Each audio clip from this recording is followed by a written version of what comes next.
Hello, everybody, and welcome. My name is Dylan Shimon. My pronouns are he, she, and I am the Learning Experience Designer at Equality Leaders.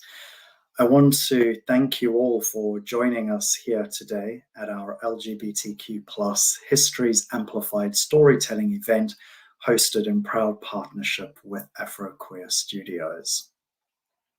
As you all know, February is LGBTQ History Month, and both teams at Equality Leaders and AfroQueer continue to bring an intersectional perspective so that we're centering LGBTQ voices and histories.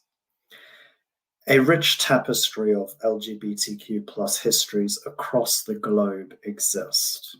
LGBTQ history is incredibly diverse, yet we find many mainstream narratives center the experiences of LGBTQ people with privileged identities.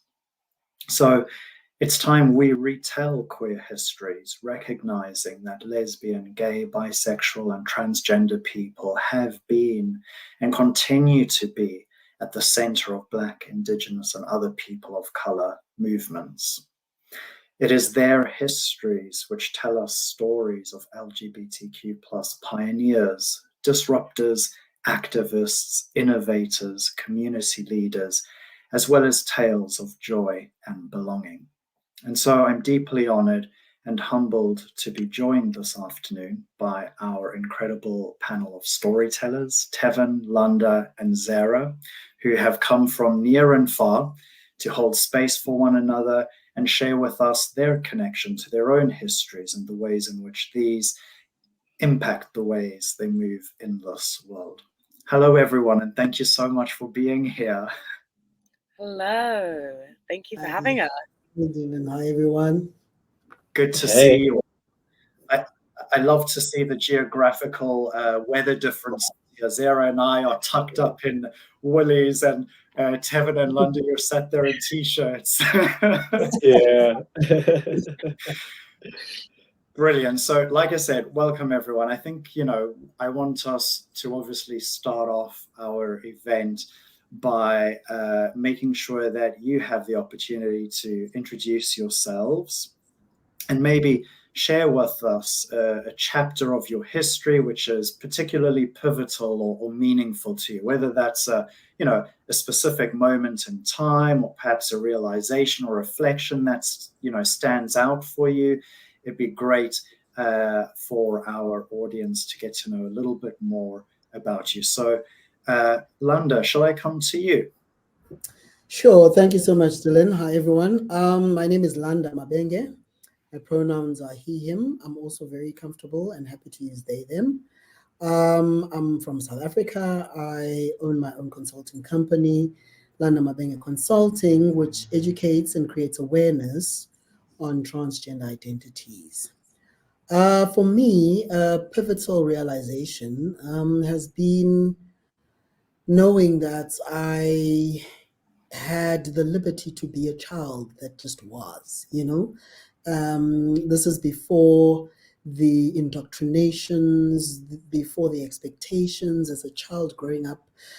As far back as like 4 or 5 years old, there was really so much room to just be. And I think that has set the tone on my journey of becoming me.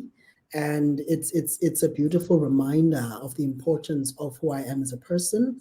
And I think for me, it's a very important part of my history, because at that point in time, I could breathe, I could live, I could exist. I did not have to bend to any socially constructed narrative of how I ought to become. And so, I think that for me is what stands out. Thank you very much.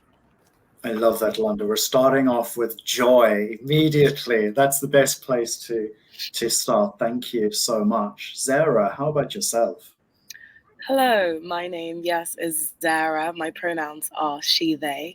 I really appreciate their usage, but she, her is also fine, as I identify as a gender fluid woman.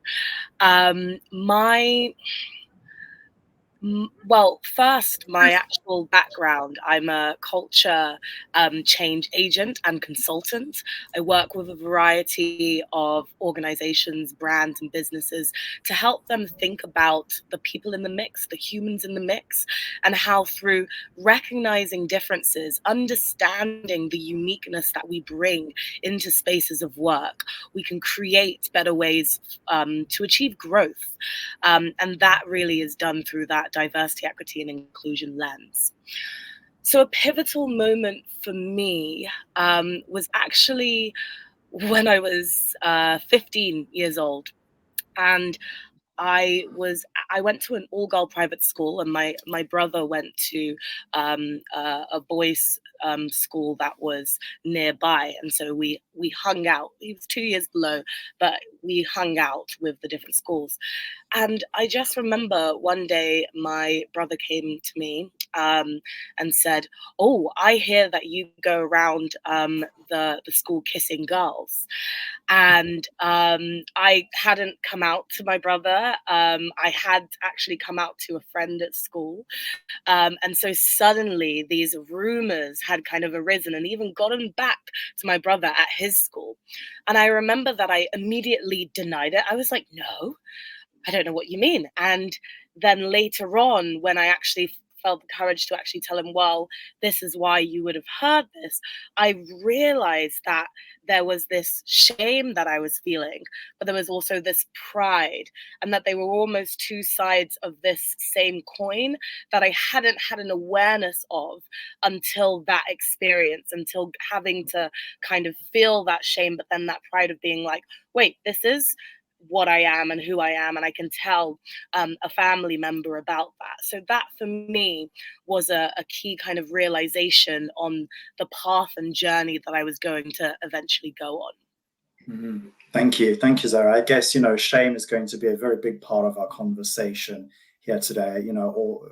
As all of us are, LGBTQ plus individuals here, I think that's definitely a common thread that so many of us are still unpicking and learning to unravel and undo. Tevin, hello. Yes. Hi. Hello, everyone. So my name is Tevin Sudi. My pronouns are he, him. I am a sound engineer and podcast producer at AQ Studios, which is AfroQueer Studios, and we produce AfroQueer podcasts, among other shows. A pivotal moment or a pivotal chapter in my story. I think maybe I would say two of them. The first one is the first time I listened to Born This Way by Lady Gaga. Being an avid consumer of pop culture and especially American pop culture, I also went to an all-boys boarding school, and I remember we snuck in an iPod, and my friend was like, "Lady Gaga has just released a new song. You want to listen to it?" And I was like, "Yeah, sure." And then as we're listening to it and the lyrics are dawning on us, I think we looked at each other and kind of realized what we were listening to and what that would mean for us affirming ourselves. And so that was the beginning of me really affirming myself in my truth and like standing in my light and being able to feel some sense of pride in the community that I belong to. And the second pivotal chapter is coming out to my mom. I think so. That was the book end of that. So the beginning was the Lady Gaga, and the book end was coming out to my mother, because that made me feel free in a way that I had not felt in a long time since I was a child.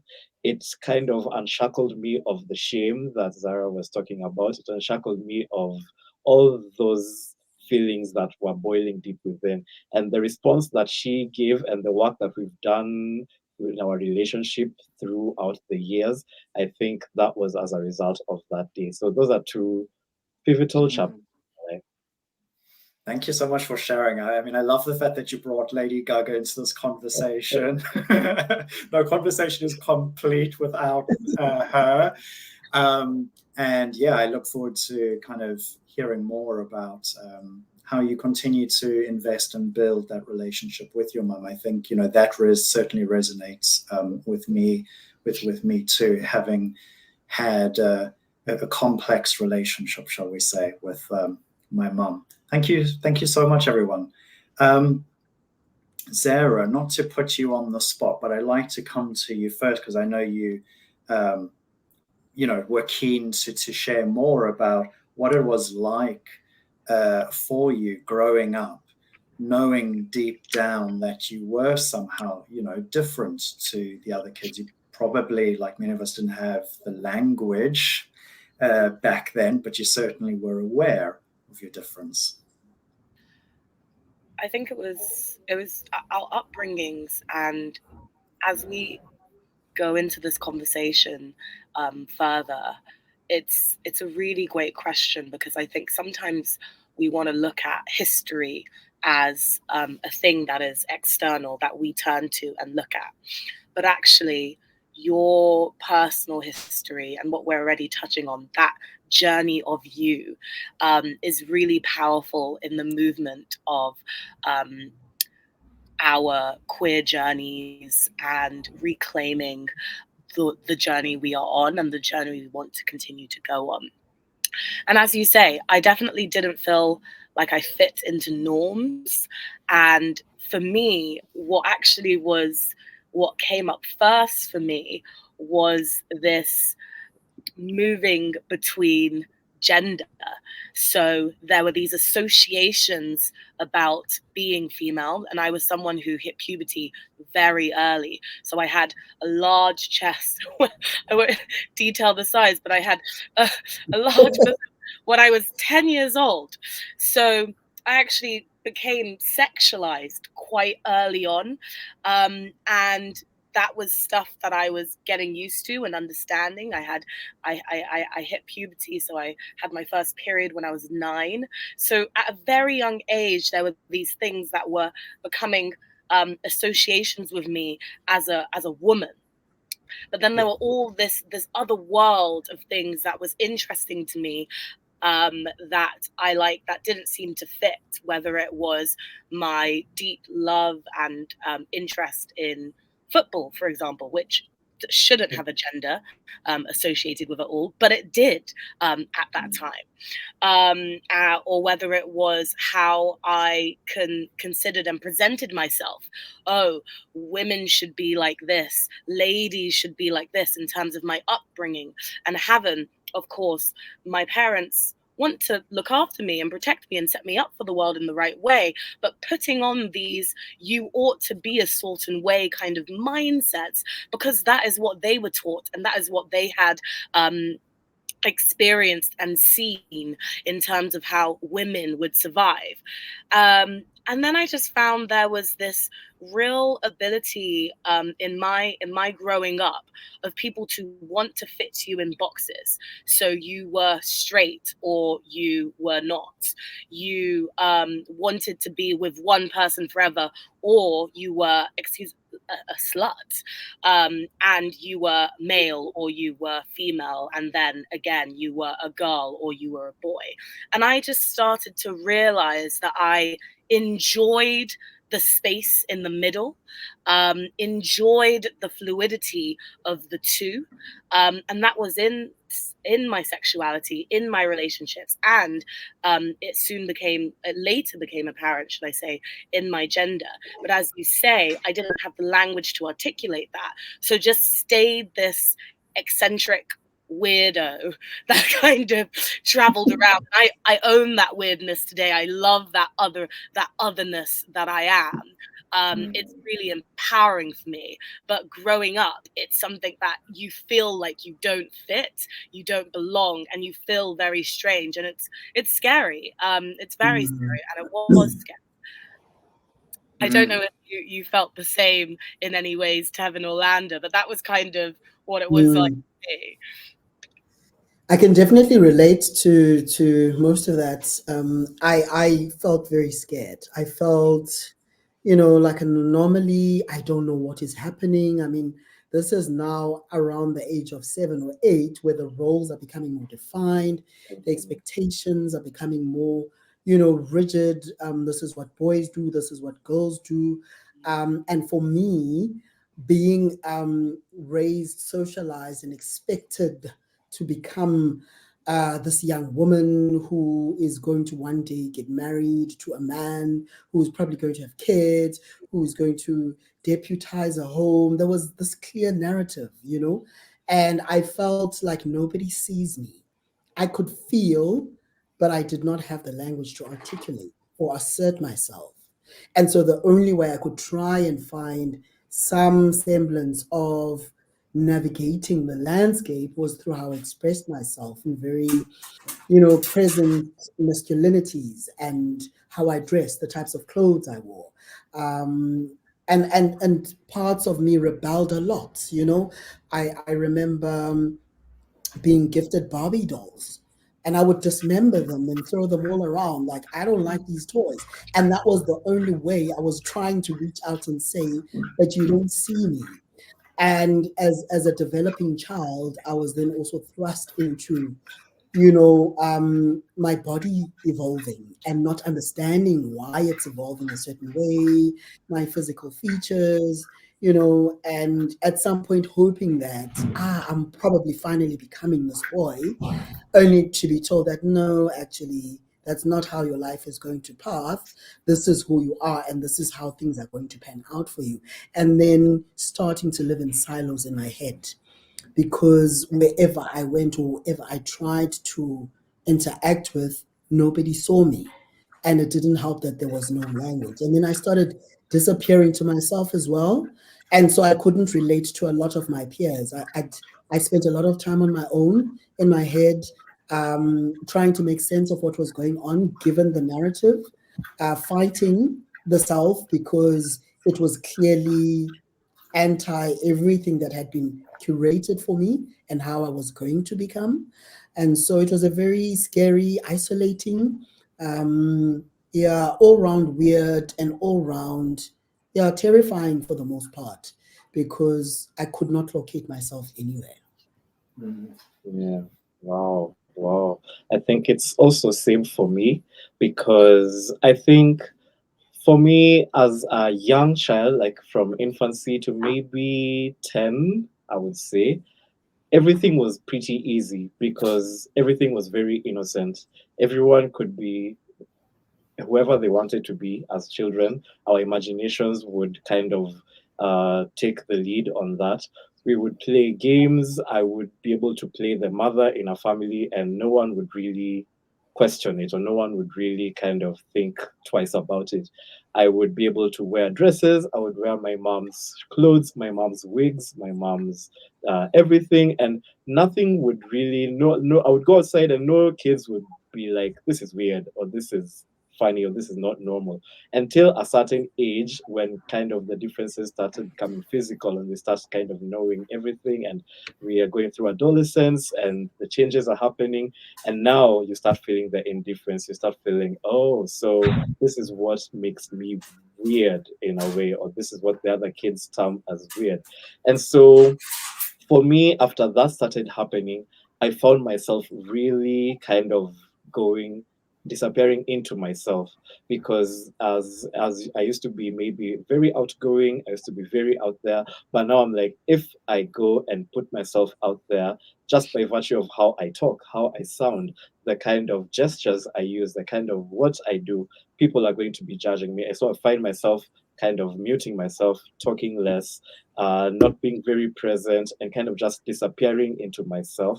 And that happened for a very long time during my teenage years and all that, until kind of you find some light and some truth, and you start kind of fighting out of that shell. But yeah, my childhood was just full of that kind of doubting yourself, because is this really what I'm supposed to be? I'm supposed to be doing? So there was a lot of confusion to that extent. Yeah, so I agree with all of you. Yes, there was a lot of that. And as you say, Tevin, you used the word there, stunt.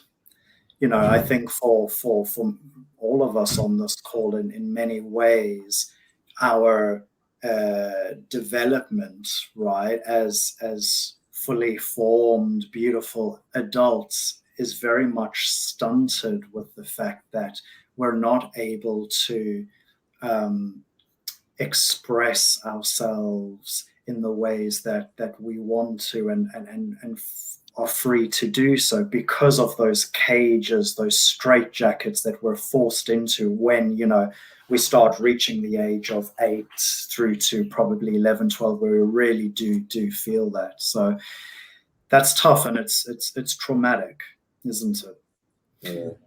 Yeah.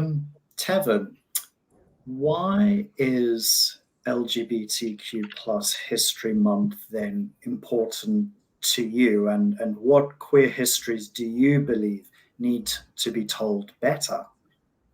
Yeah, I think first I would say visibility and representation, because I'm thinking to my younger self and I'm looking at him kind of sitting alone in his room, trying to close himself off from the world, trying to feel like, where would I belong? And if he had an example, or if he saw some archival footage, some archival material of anything of that people like him existed, then it would give him a lot more courage to be himself, to go out there and stand in his truth. So I'm thinking for visibility and representation, that's why LGBTQ history is very important. I would say educating and understanding as well, because now we are not only educating ourselves in the community, but also people around us, our allies, and people who maybe are kind of trying to figure this community out as well. Educating and understanding. So the histories are going to kind of provide a level of that and show them that significant events, maybe significant movements, significant figures, because I even find myself within the community. I keep on learning about new historical figures, significant events that happen, and what they mean to the world today, and what they mean to me in present day. So there's that, and I think also creating a safe space, because we're like archiving our histories, or why the LGBTQ history is important. It creates a safe space for us not only to find our community, to share our stories, to express ourselves openly without feeling judged or anything, or all that negativity. So yeah, kind of just creating a safe space. I don't know if Landa, you have some importances of why LGBTQ history is good.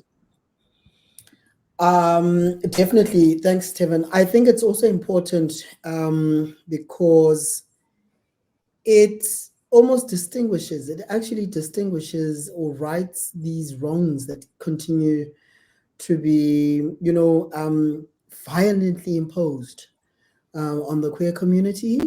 The erasure of history, changing the narrative, lying about the fact that queer people have been in existence, that, queerness is not anything new. It's actually a reality that is the result of being human. To also ensure that everyone is able to locate and embed themselves in their lives freely, without needing to worry about any violations, any discriminations. But most importantly, to hopefully pave the way for human rights defenders to actually do the work of preserving and promoting human rights. Not when it's convenient, not when there's a crisis or crises, but to become part of the fabric that makes human beings human, right? So those histories are very important, so that young queer people can locate themselves and find the thread that ties them to others, to those that have walked the path and existed before them. And so, yeah, it's necessary for many, many reasons. And history cannot be edited to suit whoever is pulling the purse strings at any time. So, yeah. Thank you. Zara, did you have any thoughts before we move the conversation forward? I think there's lots that's been covered here. So I feel very aligned with these pieces. I guess the only thing that I might add is in the telling of these things and the highlighting, there also brings about an understanding and empowerment of how we can then move forward and again move with pride, because we have that awareness and we have that knowledge. It was interesting, someone recently, I defined myself as queer when speaking to them, and they said, queer? We can't use that word. And I was like, oh, we actually do use that word. And they weren't aware that it had been reclaimed and there was a lack of awareness for some of how it had been a problematic word in a period of time. And I think that time is so vast and so small, in the same breath, that learning those histories and learning the journey that the language, the words, the individuals have been on can really transform how empowered we are to talk out about what we need to, and to claim the words that we need to and the things that we need to give us the strength to make the moves that we need to make in our societies. Mm. Yeah, it's interesting, that language piece, isn't it? Because I've used the word queer in conversations that I've had with my mum, and she always feels incredibly uncomfortable with it, and challenged on me, why are you using that word? And exactly to your point that you've just shared, it comes down to that reclaiming it, right? And like, mum, that it's not what it's not what it used to mean anymore. And I was called that, bullied really, really badly at high school with that word, and I'm kind of standing in my power now today and saying, well, yeah, I am queer and I'm owning it, kind of thing. So yeah. And history too, I saw this wonderful quote the other day, and I don't want to do the justice of trying to remember it verbatim, but the point was that history is important because it is the compendium of all human mistakes made, and so there's so much to learn from it, right? And I think that's really important. So thank you, everyone. Landa, what in your personal history then has inspired how you move today, and how does it inform the work that you do? Great question. Thanks, Dylan. I think for me, I got tired of the expected alignment with dominant privileged identities and those premising how my life ought to happen, how I ought to become, the very binary heteronormative view of life. I got tired of having to navigate that landscape, and I realized that there was no access. There was a little to no access to language in terms of being transgender or gender diverse, especially where I come from, which is a peri-urban area in a former homeland of South Africa.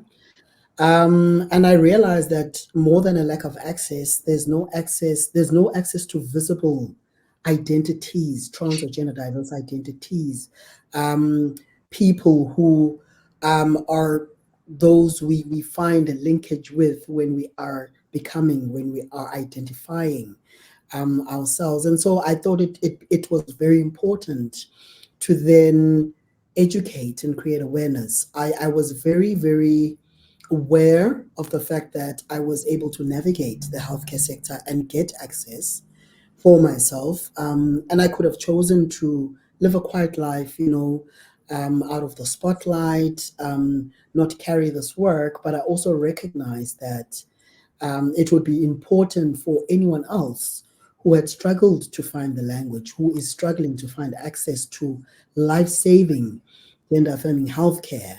And for me, that part of my history then became the bedrock upon which I built my consultancy as well as my research, which is looking at how to create inclusive primary healthcare spaces in South Africa at public universities and hopefully the broader public healthcare space. So for me, not being able to see parts of myself in anyone before I tried to use whatever technologies I could find to find the language, to find the linkages. That's what drove me to do this work, because I understood what it felt like to live inside my head. I understood what it felt like to carry shame because I did not pledge an allegiance to a blueprint that I could not relate to. And so I think that for me became a very important part of my history and why it is that I do the work that I do today. Yeah, that's what made it for me. I'm not sure how you feel, Tevin or Sarah. Yeah, I do agree with aspects of your journey because for me as well, I was an avid consumer of media, whether it's digital media, whether it's print media, TV, movies, films, documentaries, you name it, everything. I was obsessed with it. But it would be such a long period of time before I saw myself in any format of media. And so it would be like maybe watching Glee or something. And that was a series after a very long drought of no queer representation on any kind of media. And so as I was kind of trying to navigate how to build my career and build my future and everything, I knew I wanted to enter the media space. And I knew for sure I wanted to tell queer African stories for those people like me who needed to see themselves in media or needed to hear their stories to kind of give them the extra boost of courage to just be able to stand in their truth and live freely. And so, yes, that's part of my history of kind of just being obsessed with media and all that really shaped how I interact with media now and how I use media or manipulate media to be able to tell my stories and to be able to kind of foster a narrative shift around how stories around the queer community have been told in the past and now how I can kind of shift the narrative to what is actually true and what are the facts on ground and how can we move the community forward. Yeah. Thank you so much both for sharing. And I guess that's the critical work that AfroQueer are doing, right, Tevin? Your podcast gathering those stories across the African continent of queer people, queer communities, what they're going through, but also their tales of joy and belonging, which are so important. And as we all know here on this call, there is a complex relationship between those LGBTQ narratives and the African continent and those historical complexities with, colonialism, empire, etc., which, is another panel conversation worth a whole podcast having. episode. Absolutely. And I think, it's incredibly important that, I genuinely believe in the work that AfroQueer are doing. This is really important that we do know of those stories and that, Africans, both on the continent, the diaspora, are as much a part of this conversation and as much a part of our LGBTQ history as anybody else. It's just, unfortunately, they don't get told nearly. They don't have the, what do you call it? The airwaves. Sarah, I don't want to leave you out. So I invite your reflections. Does anything that Tevin or Landa shared resonate with you?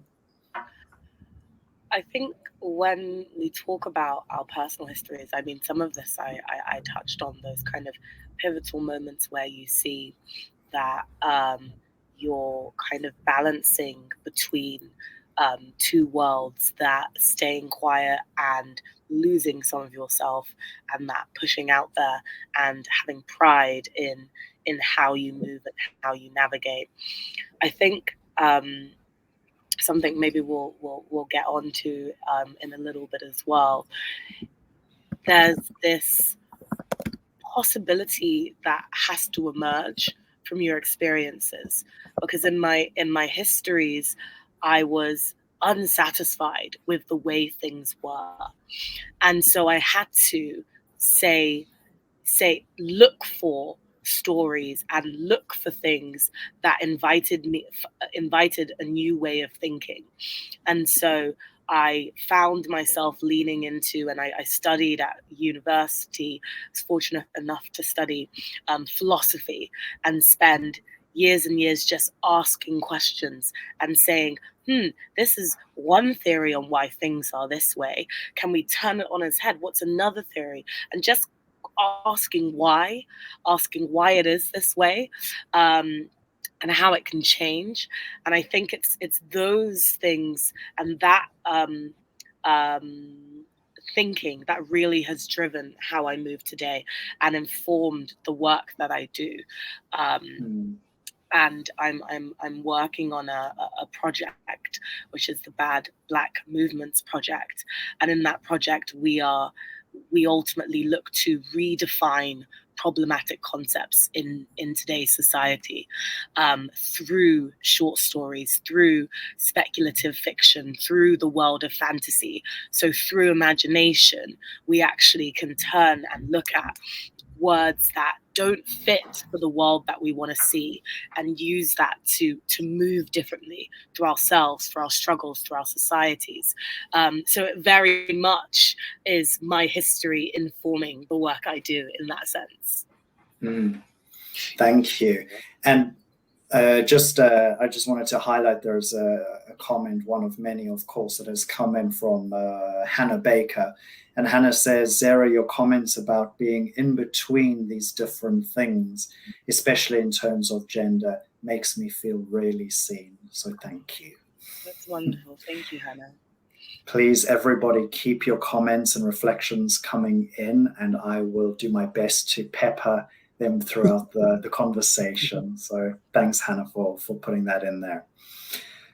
London, not to put you on the spot again, but I have another question that I'd love to hear your perspective on.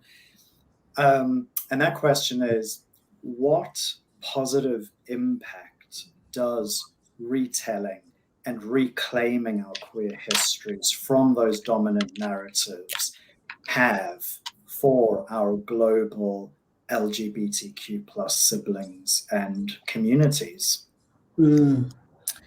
I think one of the biggest impacts, positive impacts, is the removal of a pathology when it comes to queer identities, right? Because certainly from a Western medical discourse perspective, queer identities have been pathologized since I don't know how far back. So reclaiming and retelling these histories correctly removes the pathology, firstly.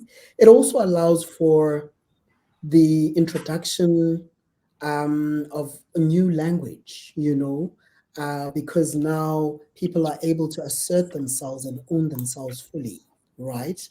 It also validates and connects the global queer community, because in that way, suddenly people can see a part of themselves in their global siblings, because they have reclaimed and are telling and retelling their histories accurately by themselves. They are able to embed themselves in the lexicon of global narratives correctly and accurately. And I think that's very, very important, especially given that recently we have countries which have passed draconian legislation that criminalizes being queer in 2023.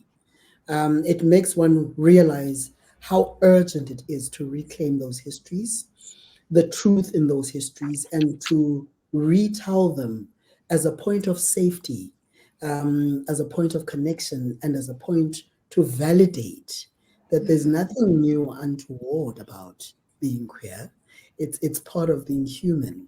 It's a reality of being human. And I think that will then, it's almost like this invisible thread that ties queer people together, move through everyone's soul across the globe.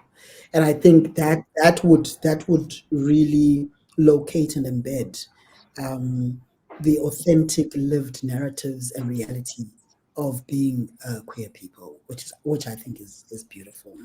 Mm. Yeah, that's what I think. I love that. Mic drop. That's just a mic drop moment. There's a connection, that validation. And I love it because, as I was saying, I'm interested in using speculative fiction to tell new stories, to create new definitions, and so on and so forth. But there's something interesting about the fact that we need to shift away from these as intangible concepts and making them really authentic and real.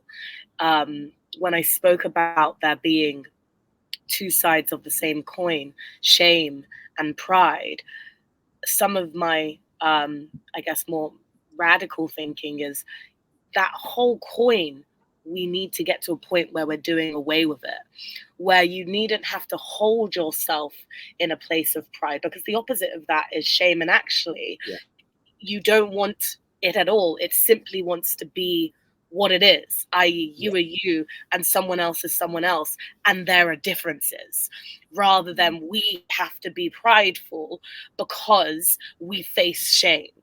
So the impact of actually retelling and reclaiming some of those histories is that it normalizes to the extent, and I don't love the word normal, but it familiarizes us to the extent that suddenly it is just within our worlds and our systems and our societies. It's not something that we have to look at and shine a light on. It's just a part of the individuals that exist, and how they navigate with each other.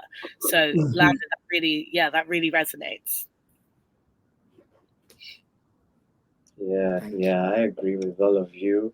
I feel like reclaiming our histories helps us combat kind of this homophobia and transphobia that sometimes we are made to believe that is engraved in us. But if you do the kind of research into everything, you see a lot of this homophobia was actually brought in by the colonialists, because predating all of that, queer people did exist and they lived. And this is kind of validated in the fact that a lot of our native languages actually have words in our languages to describe queer people. And so, how are the words there if there were no queer people? So, all of that kind of helps us combat the homophobia and transphobia by challenging the stereotypes and the myths, kind of dispelling all the rumors around the myths, and ultimately promoting tolerance. Thank you, everybody. So then what needs to happen to ensure that more inclusive stories and histories are told, right? And that these dominant narratives, in whichever shape or form they show up, and we've touched upon many of those throughout our conversation so far, how do we ensure then that these become more inclusive, right? And that these narratives told are transformed to represent all of our LGBTQ histories and experiences. Is that even possible? And maybe Zara, I could pick your brain here first. Thank you, Dylan. I think it's a really important question. And I think it starts as individuals in the space thinking about the potential narratives that there are and the stories that need to be told. There needs to first and foremost be an openness to possibility and imagination. As queer peoples, we've had to imagine new worlds and what they look like. And we've had to step away from more dominant stories to find that representation, to find that inclusivity. And I think turning into that is going to be really transformative. as I said, I have a project that is the Bad Black Movement projects, which is focused on storytelling, focused on looking at alternative histories, though they're not alternative at all, but say African mythology as a Nigerian, Yoruba mythology, and the stories that come out from there, and those worlds to explore their potential implications on us today.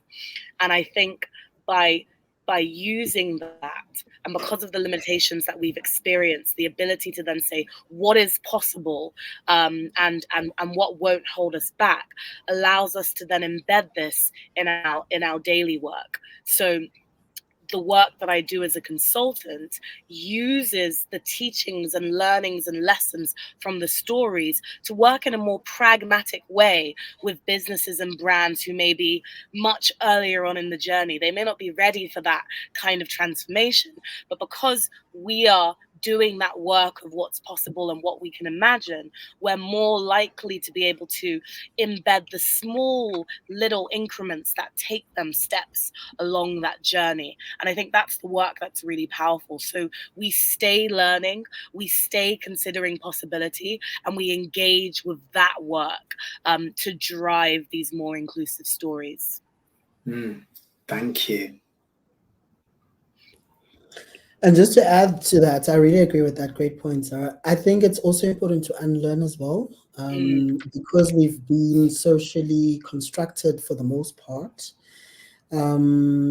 It's also important to iteratively unlearn as we relearn and renegotiate and reclaim spaces and tell inclusive stories. Very, very critical also that the holders of power, those who curate spaces for storytelling, emancipate themselves mentally and holistically to view life more than just this entrenched binary heteronormative way of doing things.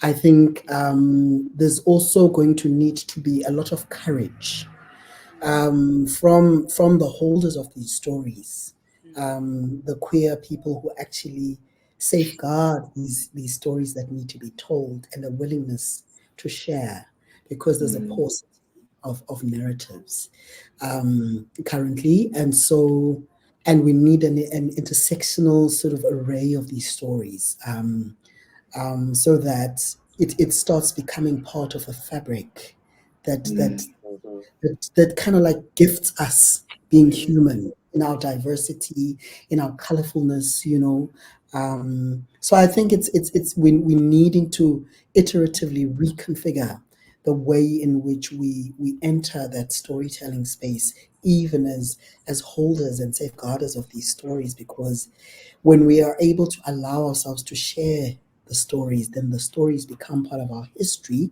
and become points of reference and connection for generations to come. So yeah, that's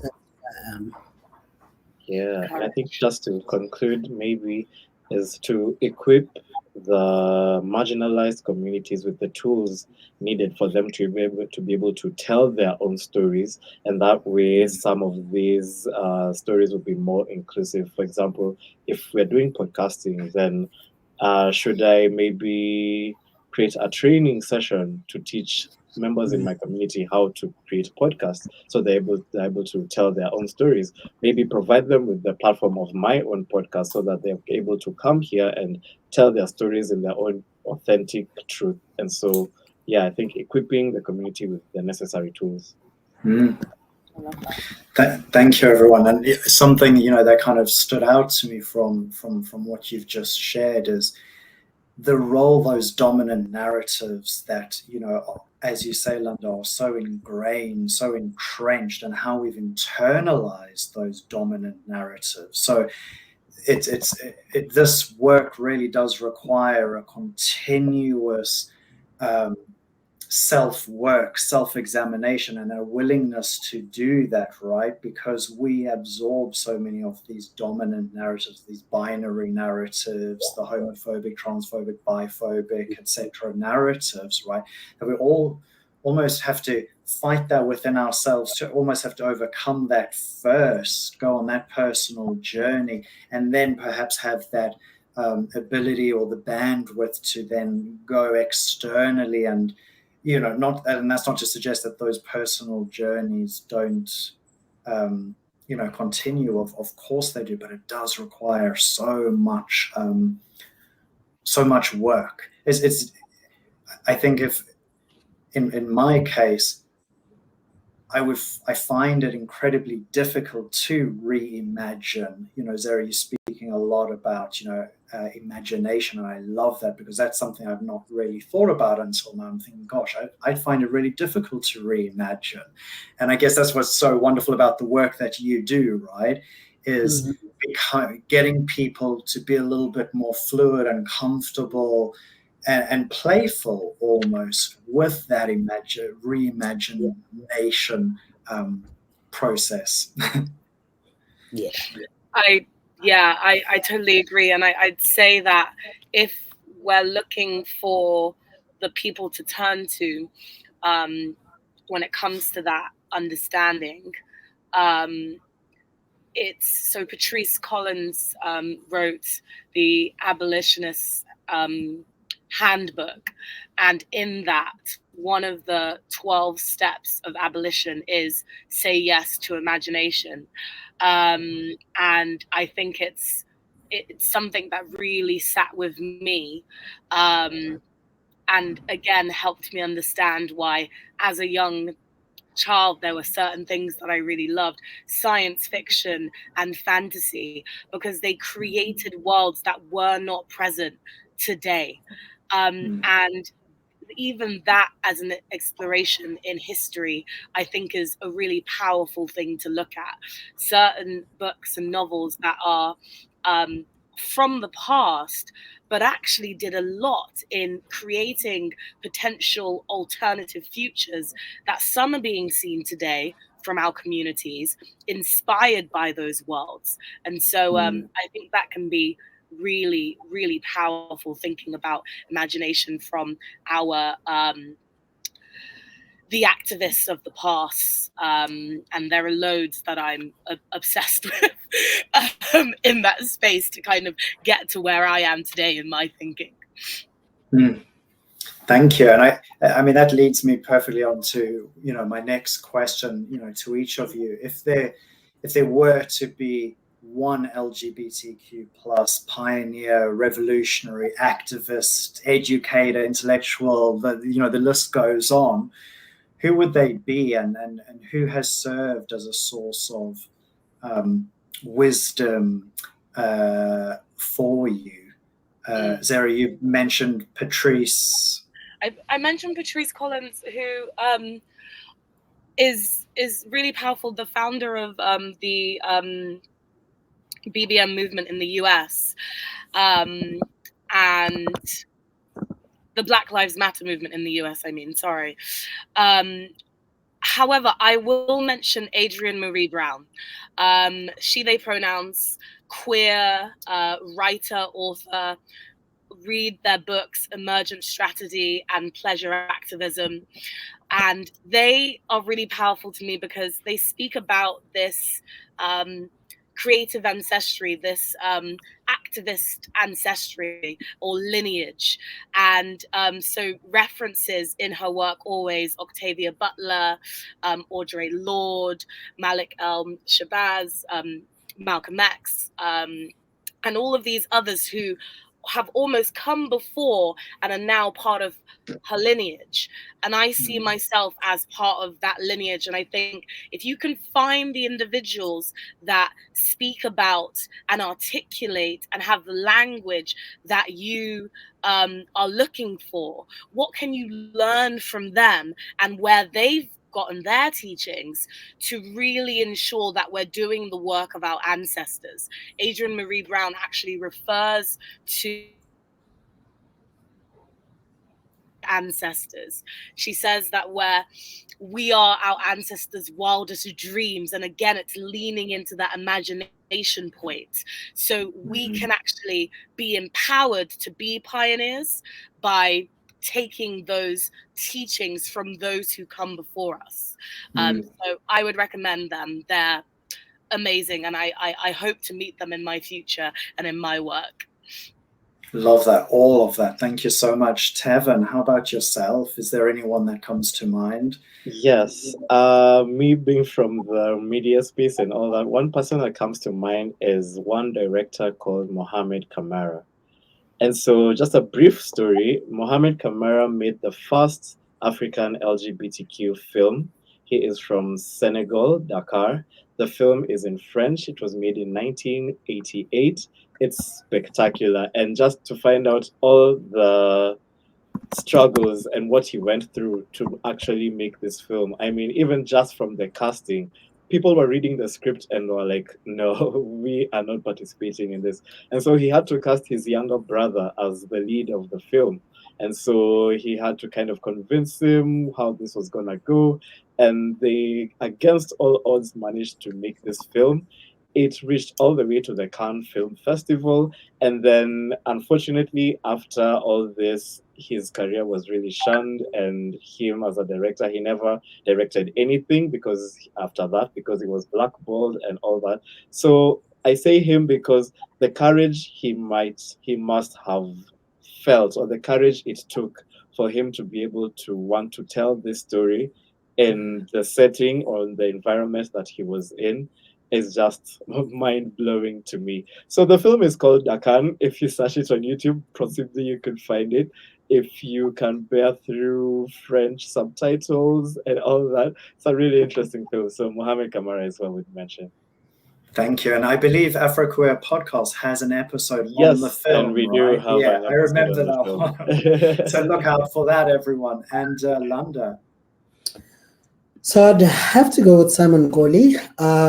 Simon Goli, HIV gay rights activist, was very, very involved, key in the drafting of our constitution, our democratic constitution in South Africa, especially the equality clause. So the right of every human being in South Africa to be treated equally by the law, to have equal access to every spaces. I mean, that was during a very tumultuous time, but Simon, as a black gay man at the time, put himself at the forefront of being part of a contingent that worked with the then liberators of the country to say we need to ensure that we're not just getting liberation on one level, because humans cannot be viewed through a unilens. It needs to be intersectional. And so because of the work that he and other prominent activists sort of pioneered in the late 80s, early 90s, a lot of us Black Africans, Black South Africans who are currently residing in South Africa are able to enjoy the liberties, at least at a constitutional level.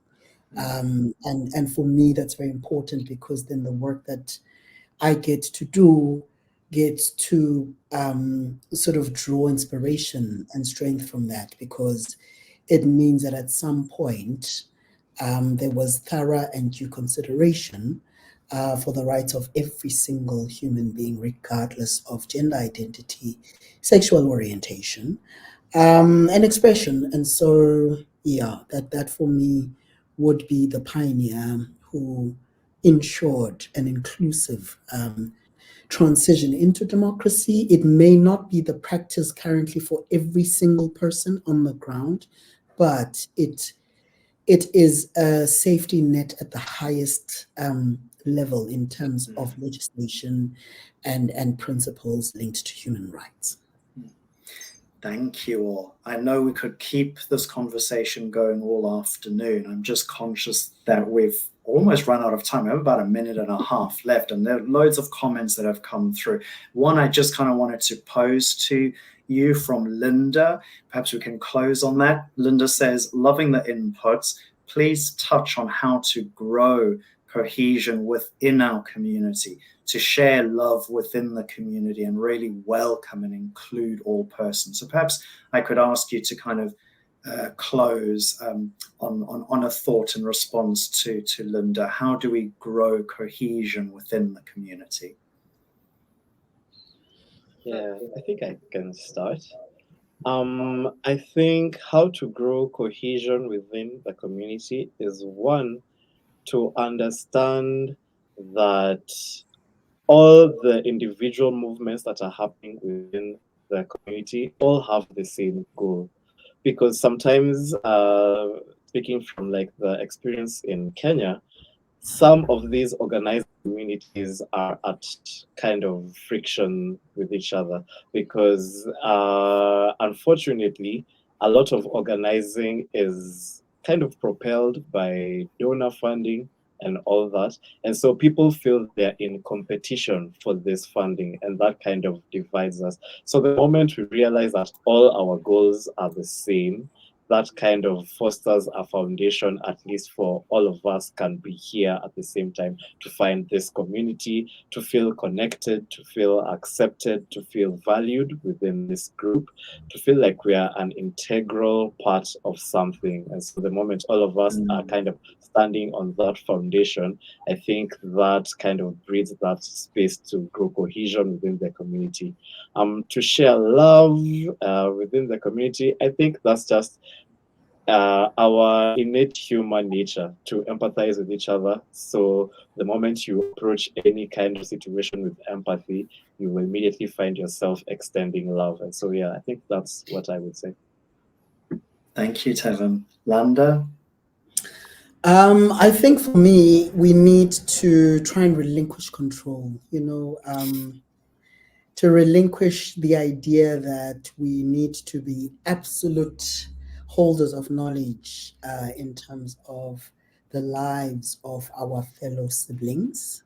We need to allow everyone to locate and assert themselves. And so I believe will then allow us to layer and build on mutual respect amongst each other. We will be able to grow and hold space for everyone. I think we need to also let go of the idea that certain identities are more important than others. When we don't understand transgender identities, it does not invalidate them. We need to, I think we need to allow ourselves to be people who are learning and unlearning and holding space where we don't know until we can get up to speed in terms of what we would like to know or how we could probably better prepare ourselves in terms of knowledge and awareness. Thank you. And Zara, last but not least. I'll try and be concise. I would say that I think leaning into some of the things that have come up, we need to be willing for our definition of community to grow and emerge as we do the work. I think we have the community that exists today, and to find some of those things won't actually unite and won't work. And I think I've had to learn that not everyone kind of deserves to know my true authentic self, because they won't truly be able to understand that. And so I've built new communities with those who can. And not everyone will be able to go on the journey that we want to go on. Some people will have to stay where they are because that's what's comfortable for them. And I think recognizing that community can grow, shift, and change and develop with us will open us up to more potential ways to unite the community that we're on in the process of still building. I mean, thank you to all of you, because that's just such an incredible way to kind of bring this conversation to a close. And we know this conversation could go on, and hopefully it does. We absolutely need to reconnect, and maybe we even do a second session. But we've already run over time, so sadly I have to end this. But thank you to you, Tevin, Landa, and Zara, for sharing so openly with all of us. I and all of us appreciate you and the work that you are doing to build thriving global LGBTQ plus communities. So thank you very much. I do just want to say also a very special thank you goes to AfroQueer Studios, our partner, helping us deliver this event here today. Be sure to listen to their incredible podcast, which was founded with one clear mission, and that was tell the stories of African and Black people from around the world. So you can tune in wherever you may listen to your podcast. I'm a big fan. And that's it from us today. Until next time, bye for now.